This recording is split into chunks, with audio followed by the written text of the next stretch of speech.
Broadcasting Company. DZRH. Member, kapisanan ng mga broadcaster ng Pilipinas. Alamin kung ano ang mga ginagawa, mga nagawang proyekto, programa para sa pag-unlad, balita at public service mula sa mga lungsod hanggang sa mga baryo. Dito lang sa DILG sa DZRH Break Time. Kasama ang mga lingkod sa pagbibigay serbisyo publiko, sina DILG Secretary Benhur Abalos at Lakay Mayor Deo Macalma sa DILG sa DZRH Break Time.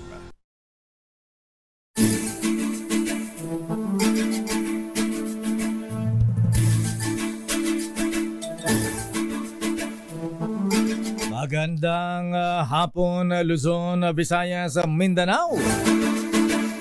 Ngayon po ay Miyerkules, August 30 at welcome po sa DILG dito sa DZRH Break Time. At maliban sa akin na makasama natin ngayon ang kalihim. Na-miss ko ito. Ang kalihim ng Department of Interior and Local Government, DILG si Secretary Benhur Abalos. Magandang hapon sa iyo, Sec. Long time no see. Oo nga. Magandang hapon kasamang day of course. Magandang hapon Pilipinas at sa lahat na nakikinig at nanonood rin sa on-air at online. Ang DILG po ay ang inyong makakasama dito sa DZRH Break Time upang mas malapit po ang ahensya sa publiko pagdating sa pagbibigay ng serbisyo. Dahil ang DILG ay matino, mahusay at maasahan na handang paglikuran at pangalagaan ng ating mga mamamayan. At bilang bahagi po ng mas malawak na paghatid ng mga balita at serbisyo, ang DZRH po ay live ninyong mapapanood sa DZRH News Facebook page, DZRH News Television sa YouTube, at sa aming website dzrhnews.com.ph at sa cable channels nationwide. Para naman po sa inyong mga katanungan, mga naisidulog sa ahensya o mga suhestyon, tayo rin po ay naka-live at pwede po ninyong mapanood sa DILG Philippines official na Facebook page.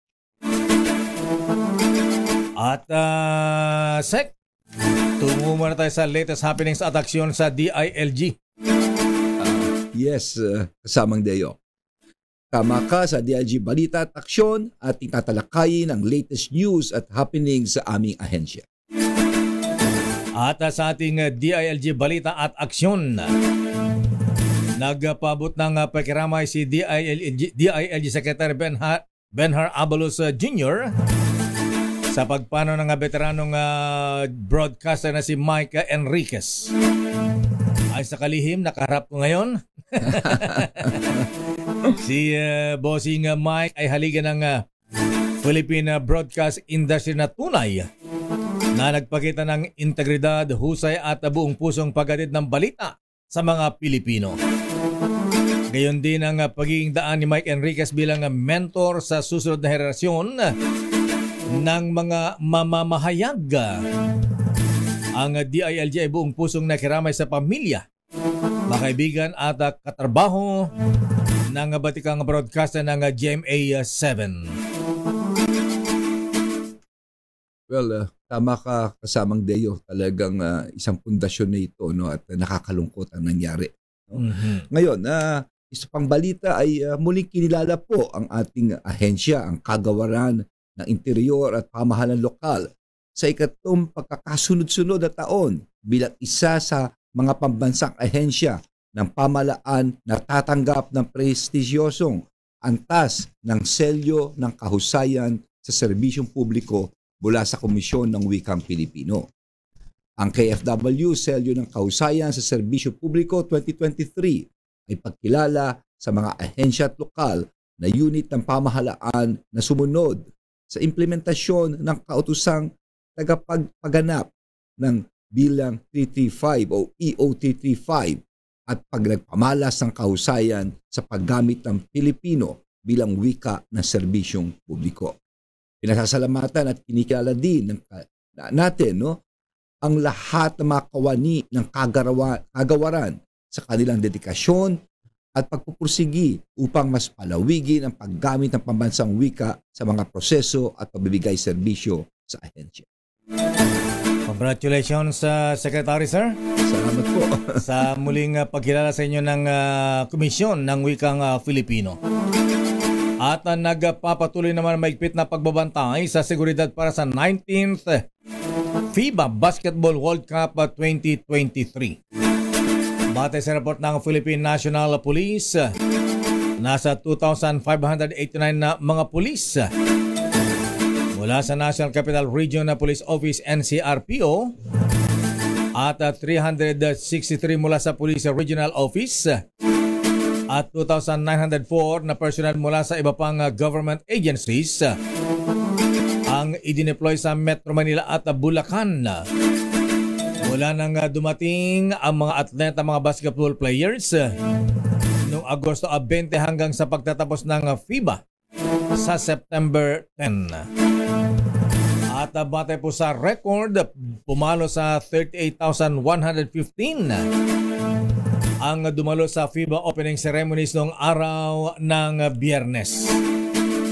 At bukod sa PNP, ang iba pang security personnel mula sa Armed Forces of the Philippines, Philippine Coast Guard, maging ang Philippine Red Cross, Department of Health at DPWH, MMDA at Bureau of Fire Protection at iba pang otoridad ang nakadeploy sa mga lugar na pinagdarausan ng FIBA.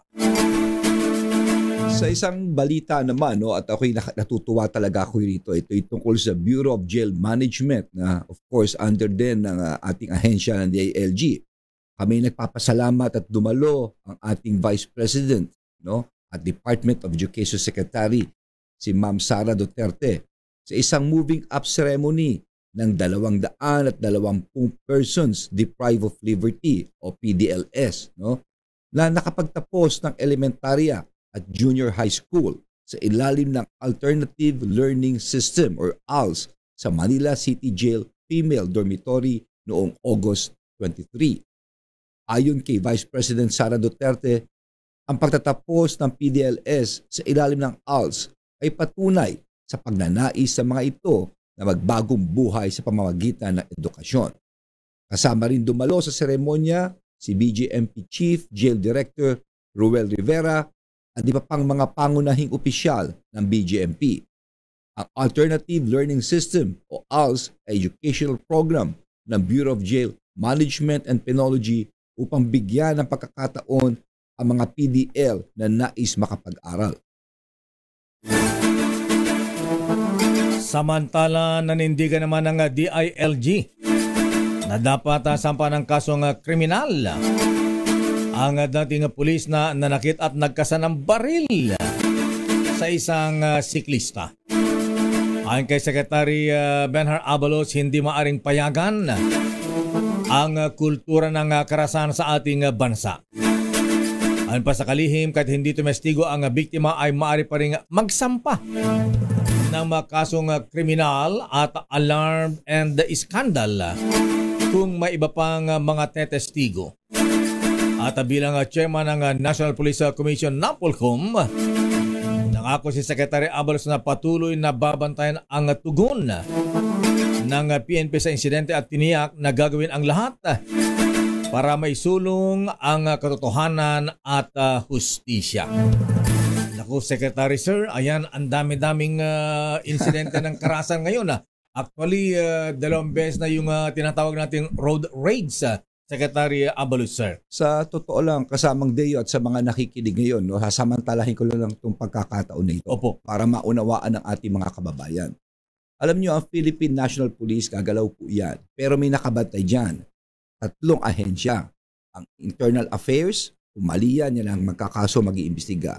Sumunod ang Ombudsman o ang MOLEO, other legal enforcers. At pangatlo, ang NAPOLCOM o National Police Commission. Kami po yun. Ako po ang chairman noon, kasamang Deo. Mm-hmm. So, pwedeng kasuhan po iyan mga pulis na kung sakali man hindi nila gagampanan ang trabaho nila. Nung nangyari ito, naobserbahan ko, parang nagkaroon daw ng settlement. Alam mo, ang criminal case hindi sinesettle yan. Hindi yung civil case. No? Kung kaya't dahil sa nangyari ito kasamang Deo, tinunak ko ang mga ito at sinabi ko, yun lang simple case of alarm scandals, dapat tumayo yan. At marami tayong kaso sa Korte Suprema na maski walang testigo. Alam mo, may mga kasong dapat ang complainant. Ito yung tinatawag na crimes against chastity. Kamukha na acts of lasciviousness, seduction, ganyan. Pero ang rape hindi nga ganyan against persons. Pero ito po pwede. Kamukha ng slander by deed. Kung sakali may ibang testigo. O kaya naman, it's like physical injuries. No? Kaya nga, paulit-ulit kong sinasabi, ang kapulisan, ang sumbungan ng bayan, bago nila gawin ito, pag-isipan nilang maigi ito, kundi mananagot talaga ito. At alam natin, ang criminal case, Secretary Sir, bilang abogado, ang sabi rito, people of the Philippines ang kalaban mo rito, di ba? Tama ka. At hindi lang yung kasamang Deo, kundi ako nagkakamali, umamin yung tao There is admission on his part, hindi ba? Yung sinasabi po ni Deo, people of the Philippines, ibig sabihin na kalaban mo, hindi na ikaw ang gobyerno na. Pagdating na po sa level ng West yan, no? Na i-determine. At isa pa, Secretary Sir, bukod sa mga nangyayaring road rage, ayan, may nangyari pang bukod doon sa dating pulis na si Wilfredo Gonzales, meron pang isa, yung pulis Pasay naman na... Well, tamang-tama. Kayo lang kausap ko yung ating firearms and pinaimbestigahan ko itong dalawa. Nakita ko lang kanina on my way here. No? At binigay nga sa akin ang report. Kung hindi ako nagkakamali rito, yung isa ay nagpanggap na ISAF at chine-check nila ngayon. No? Yung isa ay pulis dito sa Pasay. Opo. So, chine-check nila ngayon at chine-check itong barel. At lumalabas ito sa isa on this report is that wala siyang license to own or possess, expired, no, ang kanyang barel. At yung dala niya ay isa-isang security agency. At ito yung pinapatawag ngayon itong magaling ito si General Benjamin Silo. Ito yung kagad yung kumikilos dito no? So lahat po ito ay iniimbestigahan, pinatawag po ito at yung mga dapat kakasuhan po ito. Ayan, at saka bukod dyan, Secretary Abalos, sir, abay yung sunod-sunod pang karasan, patayan sa kaugnay sa barangay at SK elections, abay dalawang kandidato na yung pinatay, Secretary, sir. Totoo nga, kaya nga ako'y makikipagpulong sa ating chief ng PNP, si Benamin Acorda, para bigyan ako ng Napolcom, no, kung ano ang nangyayari rito, ano yung mga hotspot lalong-lalo na at anong gagawin ng ginagawa ng pulis, no? So far, sabi naman nila, handa sila at naka-on security, pero dapat pagadato dahil filing pa lang ito, no? Wala pa yung campaign period. Opo. At importante makuha ang mga hotspots po rito. At saka siguro, Secretary Sir, abay may gun ban. Bakit nakapagdala sila ng baril sa labas? Naku, bawal yan. Ako'y kaya yung mga checkpoints, asahan nyo, marami mga checkpoints na gagawin. Yung mga may dala ng baril, wag na ho kayo magdala. Talaga suspendido po mga lisensya po ukol po rito. Ayan, babalikan po natin mabigan ang ilang pang mga issues na kasama sa ating mga latest hottest news ngayon. At yan po ay sa aming pagbabalik ni Secretary Benha Abalos dito po sa ating palatuntunang DILG sa DZRH Break Time. Huling mga balita, kaganapan, DILG, balita at aksyon. Sa laban na ito, pinapangako ko sa inyo, seryoso tayo rito. Hindi tayo matatakot dahil sama-sama natin lalapanan ang droga. Yan ang gagawin natin. Dahil dito, bida ka. Buhay ay ingatan, droga ay ayawan. Bida tayong lahat sa kampanya laban sa illegal droga. Makabuluhang talakayan at mga mahahalagang impormasyon na dapat mong malaman sa Usapang Bayan. Bago natin pag-usapan Secretary Abalos, sir, ang pag-amyenda sa Local Government Code Abay, nakiberde ka pala kanina umaga sa Bulacan. Well, alam mo, ngayong pong araw nito, mga kasama, ang 173rd birth anniversary ni Marcelo del Pilar. Opo. So, ito si Marcelo del Pilar, barkada nito, dalawang magagaling, si Joe tsaka si Graciano. Sino yun? Si Joe. Lopez Saina. Oo, yan. At tsaka si Jose Rizal. Sila ang talaga nag-ano ng La Solidaridad, na talagang pumukaw sa puso at naging inspirasyon ng mga Pilipino lumalaban. Kung kaya't itong si Marcelo ang pumalit kay Graciano, naging editor. At ang masaklap pala, doon siya namatay sa Espanya. Babalik siya. Ganun po ba? Yeah, babalik siya for the cry of Balintawak, pero tinabutan ng tuberculosis at napakagandang sinulat niya. Alam mo kung ano sinulat niya? Kasamang gayo, sabi niya, sa aking mga pamilya, ako'y magpapaalam at alam kong malungkot kayo sa akin, pero huwag kayong mag-alala, katabi kong aking mga kaibigan dito. Wow. Pero itong sana, maski mawala ako, ituloy niyo ang laban na ito at ang Panginoon ang mapupuno kung anong kakulangan natin. Wow. That was his dying letter. Ito'y isang sulat, ito'y buod na ito. Kaya po si Marcelo del Pilar ang simbolo ng press, freedom of the press. Yes, siya po ang father of Filipino journalism, Secretary, sir. Tama ka. At hindi lang yan, siya rin ang father ng Filipino Masonry. Ayan. Totoo yun. Totoo yun. At alam mo ba, ito lang trivia lang bago tayo pumunta sa napakaganda rin pag-uusapan, bakit nagsimula ito? Kasi nung siya yung mga 18 or 20 years old, nakita niya yung mga praile, nagbibinyag. Binyag lang Opo. At napakamahal ng binyag. Nagreklamo na siya. Pagkatapos yung tinatawag nila mga kabesa di barangay, yung mga alkalde, yan po ay tinatax ng mga praile. Depende sa talaan, sa listahan. At kung kulang, mag-aabono yung mga kabesa at praile. Nakipag-away rin siya roon. At sunod-sunod na.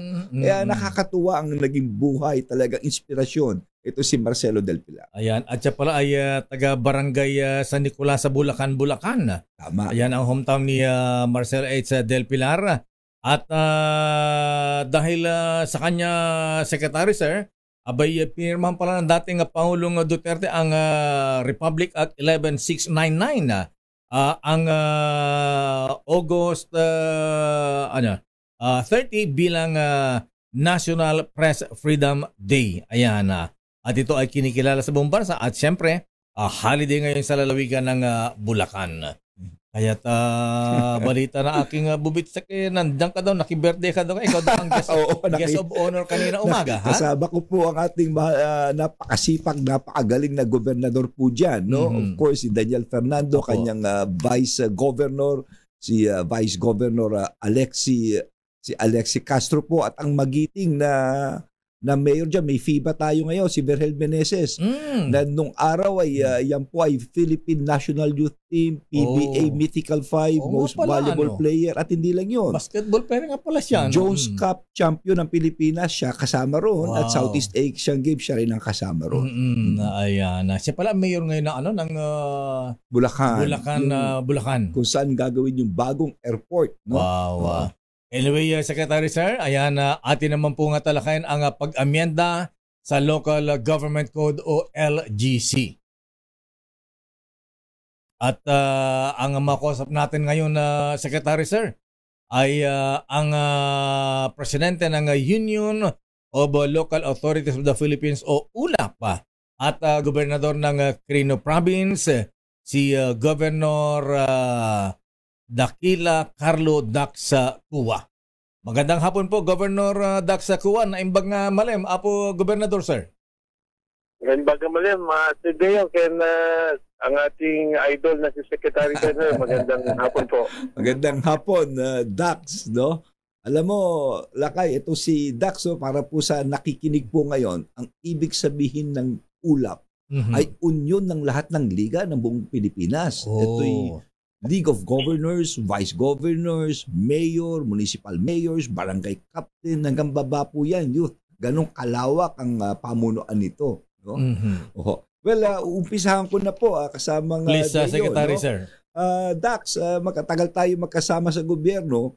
No, baka pwede namang masabi natin, no, dahil 1991 pa itong Local Government Code. No? Alam mo, talagang talagang due na for repair ito, no? Pero nakita naman natin talagang maganda yung idea, pero habang tumatagal nakikita natin mga dapat baguhin dito, dapat amyendahan.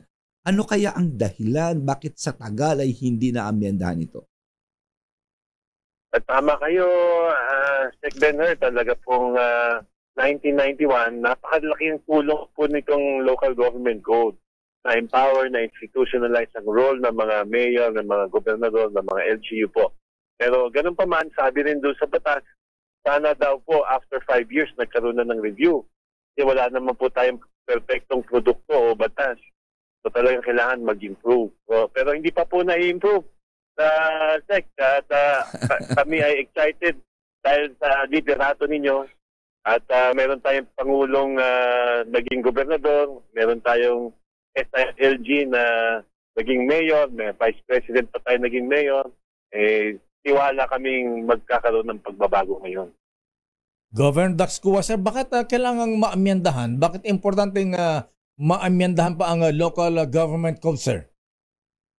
Yes, sir. Kasi, Apulakay, yung pong ating local government code, napag-iiwanan na ng kapanahunan. Digital na po ang mundo ngayon. So, kailangan na po natin mag-adapt to the digital age. Isang halimbawa. Pangalawa po, ang pinakamagagandang batas po, hindi detalyado ang pagka-prescribe ng mga ng batas. Dapat po yan framework upon which hindi na over-prescribe ang pagpamumuno para merong lugar para sa creativity and flexibility ng mga magagaling na alkalde, magagaling na gobernador. At marami pang mga kailangan pang improve. Napansin natin may mga structural differences, structural flaws ang ating local government hierarchy system. Kita natin na may kakulangan sa income generating powers. Makikita po natin dito lang siguro sa Pilipinas, mas makapangyarihan ng taxation powers ng munisipyo at lungsod kaysa sa probinsya. Parang nakakatawa po yun na yung probinsya wala masyadong kapasidad na mag-earn ng revenue kontra sa mga mas sa munisipyo at syudad. No? So, yan ang mga bagay na pwedeng i-address as we amend the local government code. Alam mo, kasamang Deo, no? Yes, ito sir. si Dax, magkasama kami ito, DILG, at gumagawa kami ngayon ng mga binabalangkas namin ngayon. Isa-isa namin, hindi, mahirap ito, ha? Titignan mo yung role ng barangay captain vis-a-vis sa national. For example, ang Department of Health, ano yung binababa niya ngayon? No? Ano yung kakulangan dito? Tandaan mo, hindi lahat ng munisipyo pare-pareho. May mayayaman na munisipyo, may mahirap na munisipyo. Merong mayayaman na probinsya, hindi naman ganun kayamang probinsya. Pero ang responsibilidad ng iba, pare-pareho. So yun ang isa sa mga hinihimay nito. So Dax, baka naman pwedeng sabihin mo sa ating mga kababayan, no? Dahil sa kadahilan ng hindi pa ito na-amyendahan. Bukod dito, ano pa yung iilang issue na pwede mo sabihin napaka-importante ang kasalukuyang kinakaharap ng mga lokal na pamalaan, kamukha mo na gobernador na tingin mong dapat talaga na unahin dito? Well, isa pong nakikita ko po, mahal na kalihim natin, Sec. Benher, Lakay Deo, ay ito pong yung pananaw ko lang naman po, observation ko, na kailangan magkaroon ng clarity yung usapin ng autonomy at same time supervision. Nakikita kasi natin na although pinaglalaban ng mga lokal na pamahalaan ng autonomy, gusto natin na autonomous tayo, pero hindi naman ibig sabihin na wala na tayong supervision. So, sa tingin ko doon sa pag-establish ng tamang pamamaraan ng supervision ng higher LGUs on their component LGUs at ng national government sa kanyang mga probinsya, magiging mas malakas ang ugnayan sa planning, sa budgeting, sa implementation at rollout ng mga programa ng ating Pangulo at ng ating gobyerno. Doon po sa tingin ko may konting disconnect, mahal na Secretary. At may specific concerns ba, Governor Cuasa, Dax Cuasa, ang mga mungkahin na dapat ay bawat level daw ng pamahalaan katulad ng probinsya, lungsod, bayan na barangay pagdating sa pag-amyenda ng LGC Apo Gobernador Sir? Halos pare-parehas daw po ang kanilang mga ninanais na baguhin. Opo. Kasi nga po sir, nakikita natin, kumbaga, parang in a general sense, hindi naman lahat po. Nakikita naman natin, marami nang nagbago at na-improve. Lalo na nitong sa leadership ni Secretary Abalos at ni Pangulong Marcos. No? Mas naiunawaan nila yung sitwasyon. Pero nakikita natin na dito sa pag-uugnayan between different levels of government, may mga gap po ang services at may mga overlap. Kung minsan nga nagreklamo ang taong bahay na itong negosyante, bakit pe-permit na ako sa barangay, pe-permit pa ako kay mayor, pe-permit pa ako kay governor, pe-permit pa ako sa national government. Totoo po bakit yan. paulit-ulit ako nagpe-permit? So yung mga bagay is a lack of kakulangan ng natin sa gobyerno na makipag-ugnayan sa isa't isa. Kaya kanya-kanya tayong basta pumunta kayo sa amin. Iba yung sa barangay, iba yung sa mayor, iba yung sa governor at iba sa national. Kaya yung mga bagay na yun ang pwede nating ayusin with the amendment of the local government. Tsaka yung nabanggit ni Secretary Benner, yung pag-ayos ng service delivery orientation ng ating mga local government. So, yun po, napakalaking usapin yan. Kaya nakikita natin, pare-pareho yung concern. Paulit-ulit minsan po. Dagdag ko lang, Governor Sir, ayan, may kilala kong businessman, yung lote niya na tatayo ng negosyo, magpapatayo lang ng bakod, alam pa ng barangay permit.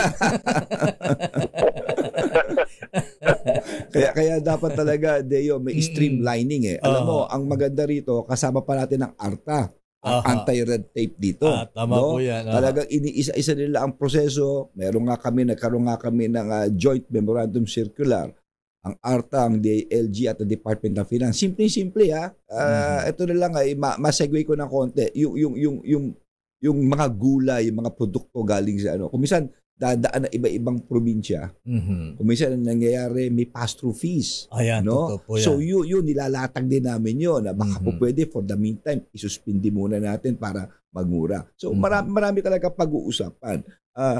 Governor Dax, no, mabalik lang po ako, no. Bukod po dito sa local government code na of course may pala tayong amyendahan, may iba pa pang mga batas o executive issuances, no?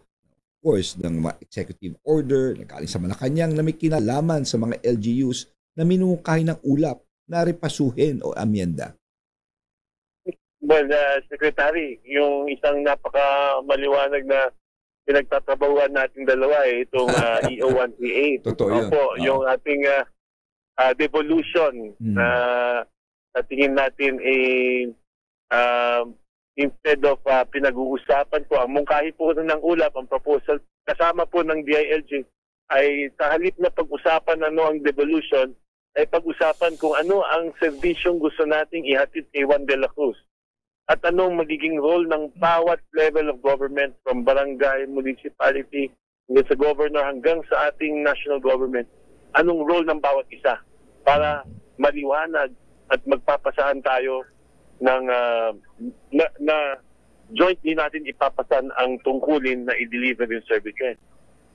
So kumbaga po, instead na pointing the blame, we have to talk about fixing the problem.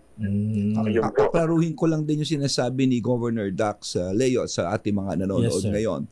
Alam mo yung EO na yan, sinasabi, ito'y dahil sa Mandanas Law. No, na sinabi, magmula ngayon, ito na kayo nagagalaw. Ang naging problema, kamukha let's say sa probinsya, dapat lahat ng probinsya may tertiary hospital na kayo. Hindi naman kaya na lahat may tertiary hospital. Kamukha ng barangay road, nakalagay sa local government code, lahat ng pondo ng barangay road ang magpapagawa ang barangay.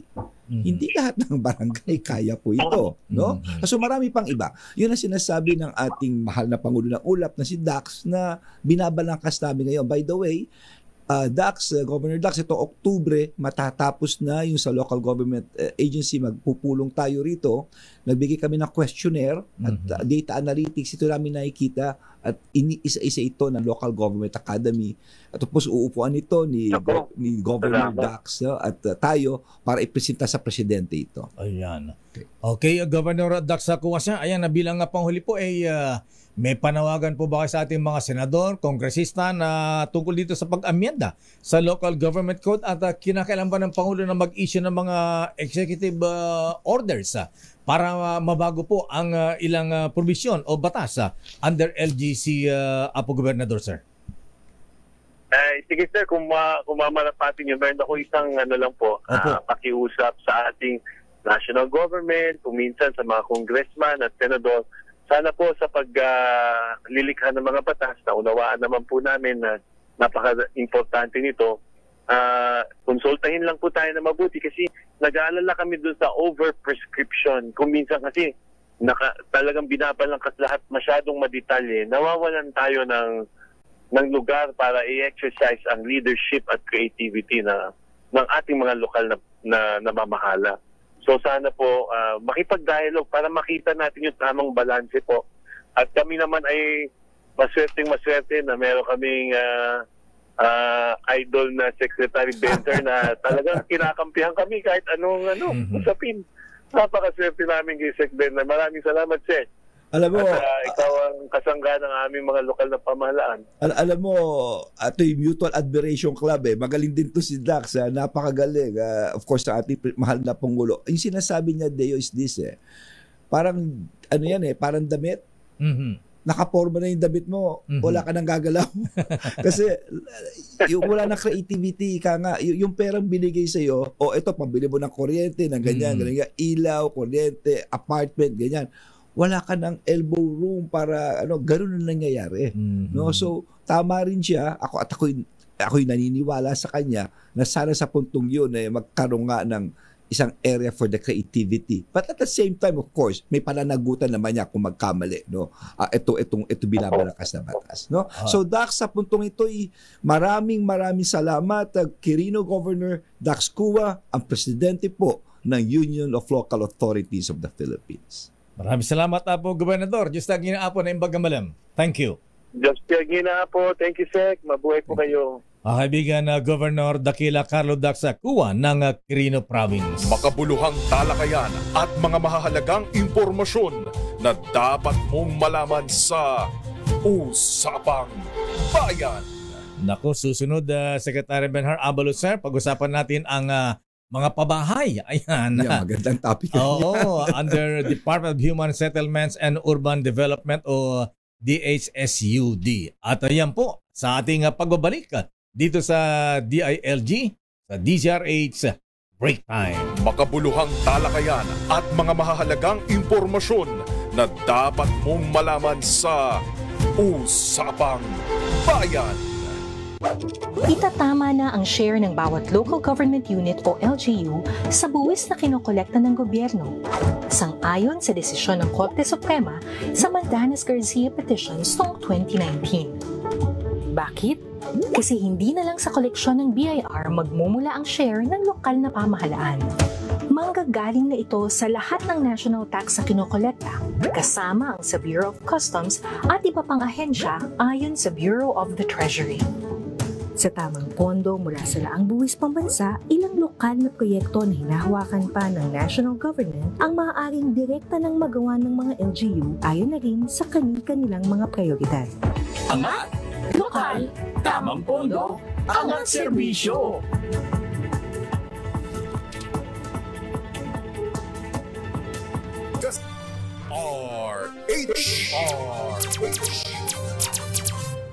DILG, Serbisyo Publiko.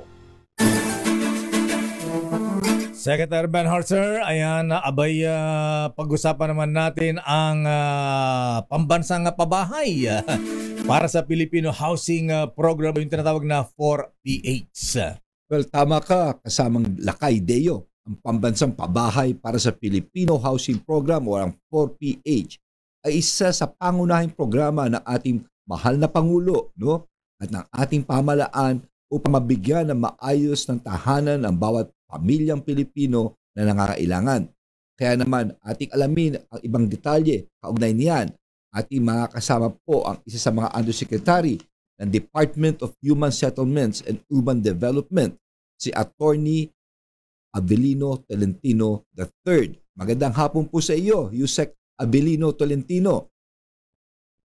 Magandang hapon po, Sir Kalma.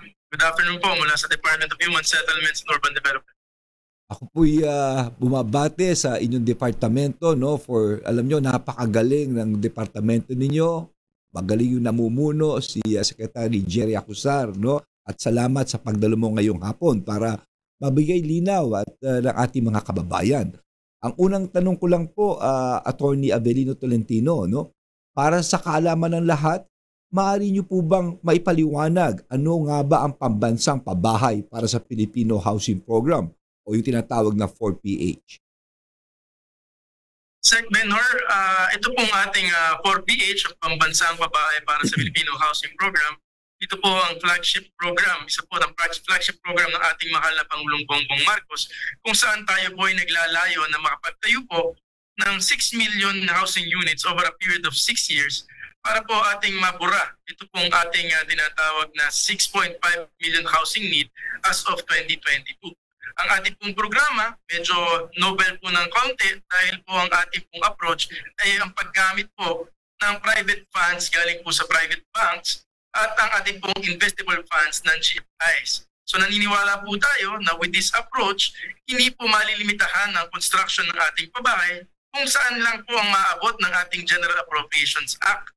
Rather, magkakaroon po tayo ng unlimited supply ng private funds na mailalagak for development ng ating housing construction, at ang ating lang pong equity po ng ating pong national government would be yung housing interest subsidy po na siya po namang magpapababa ng ating monthly amortization at magpapataas ng affordability level ng ating mga beneficiaryo. So yun po ang ating programa, Pambansang Pabahay para sa Filipino Housing Program, at open po ito sa lahat ng beneficiary na ating mga kababayan. At talaga pong tutuunan nito, bibigyan pansin dito, yung ating mga low-income earners na kababayan at saka mga minimum wage earners. Sige. Ayan, Yusek Abisar, ayan, hindi po ba mababa yung equity ng gobyerno at parang mataas daw po yung amortization para sa housing. Ano po ang tugon nyo dyan, Asek Tolentino, sir? Yusek. Sir, yung pong ating housing interest subsidy, yan po ang magpapababa ng ating amortization dahil po ang market po natin nasa 6.25 pataas po ang interest rate. So ngayon po with the housing interest subsidy, mabababa po yan sa 1%. No? So sa amin po mga computations, kasi po medyo mag-iiba-iba po ng county yan, no? Dahil yung ating price range para dun sa ating mga products, medyo iba-iba po, no? Ranging from around 900,000 to 1.8 million. Yan po yung cost. Yan po yung tinitignan natin na produkto. Subalit, pagka tinignan mo po yung affordability level, bababa na po yan kasi yung ating amortization mababawasan dahil may interest subsidy na parang ang estima namin a little over 3,000 hanggang mga 4,000 pesos yan per month ang ikakatas mo sa amortization. And we're also hoping po na darating din po minsan yung suporta po ng ating mga local government units. Meron po kami, Sir Deo, mga nakausap ng mga LGU na nagsasabi na talaga pong para suporta itong programa at para po makapasok yung ating mga poorest of the poor din sa programa, magbibigay po sila ng tinatawag na local amortization support. O kung di naman po, bibigyan po din ng pagkakataon makapagtrabaho at makapaghanap buhay ng kanilang lokal na pamahalaan itong mga beneficiaryo para po may pandagdag po na pang monthly amortization ating mga babayan. So palit po kung talaga pong hindi po maabot, ating pong tinitignan din ang posibilidad po, SEC and Sir Deo, yung tinatawag pong graduated amortization para po at least po in the first 5 years, medyo mas mababa po, tama po doon sa affordability level ng ating beneficiaryo, yung ating po amortization. Bilang isa po sa ng programa ng Pangulong Marcos at nabanggit sa kanyang SONA, ano na po ang estado, Yusek Tolentino, sir, ang pag-iimplementa ng housing program ng 4PH ng administrasyon? Sir Deo, up to this date po, meron po tayong, we have signed already 151 memoranda of understanding with various local government units, and ito pong ating mga other stakeholders, ating partners. At ang ating pong kinatutuwa, Sir Deo, Sec Benhar, is nung pong July 17, naglabas po ang ating mahal na Pangulong Bongbong Marcos yung tinatawag po na Executive Order number 34 series of 2023, kung saan kanya po idineklara bilang isang flagship program itong 4PH, and on top of that, nag-utos po siya sa national government agencies, sa ating pong local government units and all other government instrumentalities na hanapin po at magkaroon po ng ating inventory po ng tinatawag po na government idle lands.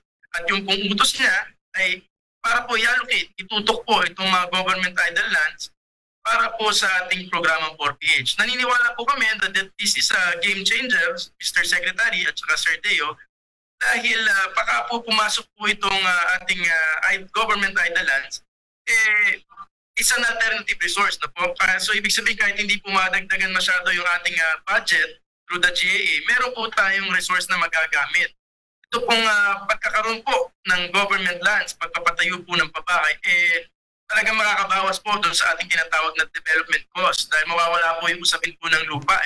Pagka po bumaba yung development cost, bababa po yung ating presyo ng ating unit at bababa din po yung monthly amortization. So natutuwa po tayo doon.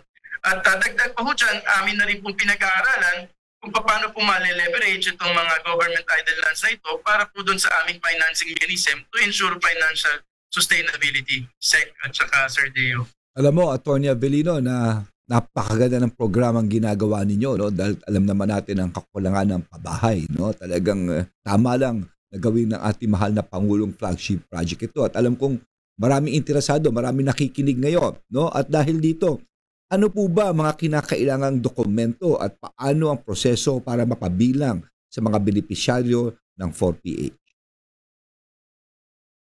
Secretary, kagaya po na nabanggit ko kanina, madami po tayong naging pirmahan with our partner LGUs. Dito po sa usapin po ng benepisyaryo, ating pong ibibigay po sa ating LGU yung ating beneficiary selection. So dahil po sila po ang mas nakakakilala ng ating mga kababayan on ground.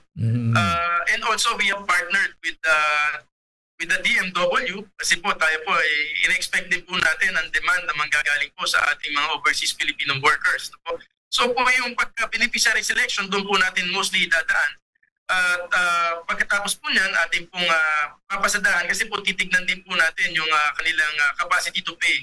Kasi po, Mr. Secretary, Sir Deo, ito pong ating programa, gaya po nasabi kanina, ang gagamitin po natin private investable funds and GFIs at gagamitin po din natin yung pondo po ng private sector. So magkakaroon lang po ng konting screening po yan. At to ensure po na yung meron po tayong turnaround para yung financial sustainability for the next batch of housing. Mr. Secretary, Sir Deo, idagdag ko na sa usapin ito na dahil po para masundo po natin yung pera ng private sector, ito pong ating housing interest support, natutuwa po ang aming tanggapan na with the support po of the administration, with the support of the Department of Budget and Management, nabigyan na po tayo ng bagong line item sa magiging GAA po ng 2024, Mr. Secretary. Meron na po tayong nakalagak na 1.2 billion for housing interest subsidy at saka meron pa unprogram na up to 7 billion pa po. So sa makatwid po, pagka po ating nagsimula na i-turn over yung ating mga pabahay, nakaabang na po at ready na po yung subsidy na magiging equity naman po ng national government pang pababa po ng amortization ng ating mga beneficiaryo. Maganda yan, Yusek Tolentino, sir.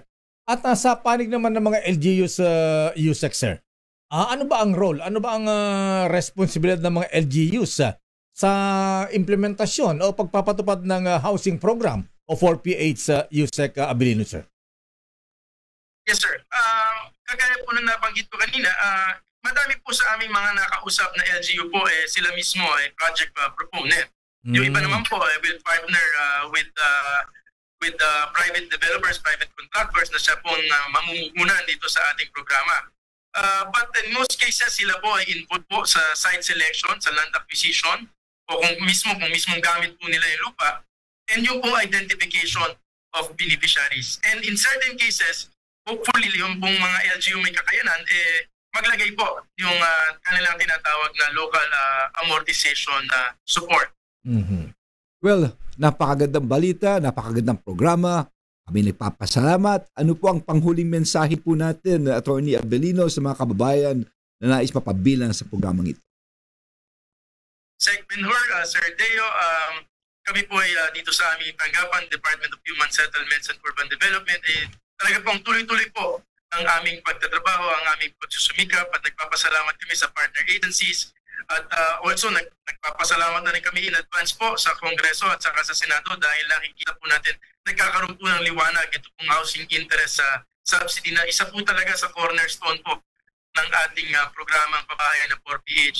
Ang ating pong request sa ating mga kababayan, baka po merong impormasyon na kailangan, dumiretso po sa kanilang lokal na pamahalaan o mismo po sumilip sa aming Department of Human Settlements and Urban Development na Facebook page. At pwede rin po itong magtanong na para po huwag tayong maligaw doon po sa impormasyon. And also, ating pong pagandaan at dahil po itong ating programa para po maabot natin yung ating mataas na target will require financial sustainability. So ating pong pagandaan, pag-ipunan, yung pagdating po ng inventaryo para po pag dumating po yung inventaryo ng bahay na ating tinatayo, ready po tayong mag-occupy at ready po tayo magbayad. Ayun.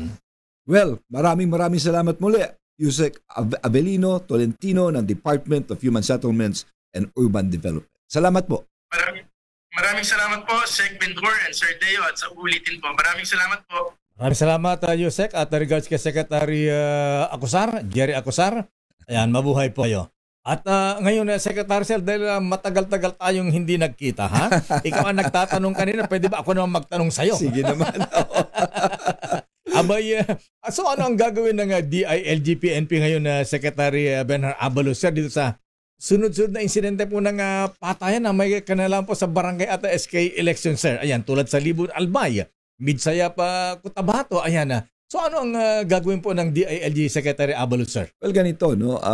Iniipon ko na ito kanina. Tinawagan ko si Vice Chair Bernardo ng National Police Commission. No? Mm-hmm. And of course, aming isa-isa ito para bigyan ng paalala ang mga kinauukulang pulisya na talagang to be on their toes. Hindi po pwedeng ganito. Mm-hmm. No? Hindi po pwedeng ganito. Iisa-isahin namin kung anong mga lugar ito at ano ito. At sa mga susunod na araw, abangan nyo na lang. Mm-hmm.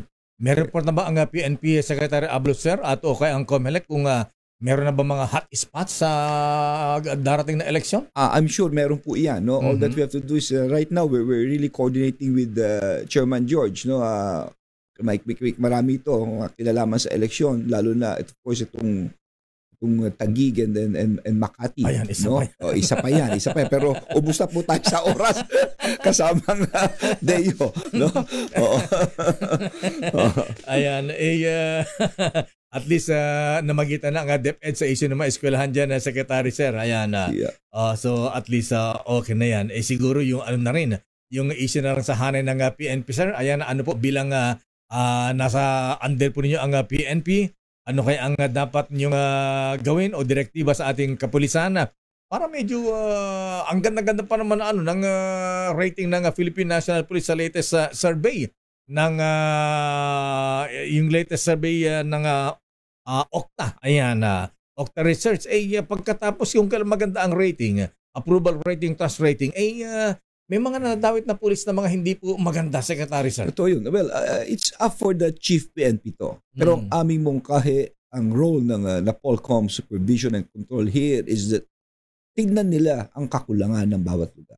Mm-hmm. Number one, yung training ng mga investigador nila. Huwag sila basta-basta mag-settle, mag-dismiss, dahil tayo ang sumbungan ng bayan. Mm-hmm. Dapat unahin ang mga pulis natin dito, ang behavior nila on the ground. Pangalawa, eleksyon ito. Dapat masalo pag-igtingin ang mga checkpoint. Pag-igtingin ang police visibility. Napaka-importante po niyan. No? Kaya nga, kamukha na sinabi ko kanina, iisa-isahin po ito na POLCOM.